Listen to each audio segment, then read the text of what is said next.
في خطوة إيجابية تعكس الحب والوفاء والانتماء. وجهت اللجنة المؤقتة لإدارة النادي الإسماعيلي الشكر والتقدير للكابتن حمزة الجمل نجم الدراويش والمدير الفني السابق للفريق الأول لكرة القدم والمدير الفني لنادي الاتحاد السكندري حاليا، وذلك عقب مبادرته النبيلة بالتنازل رسميا عن كامل مستحقاته المالية المتأخرة لدى النادي عبر القنوات الشرعية بالاتحاد المصري لكرة القدم دعما للنادي الإسماعيلي في هذه المرحلة المهمة.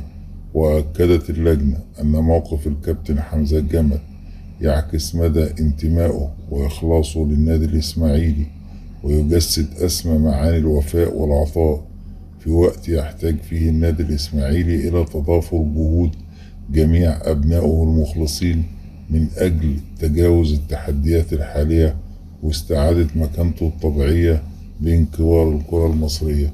شكرا حمزة.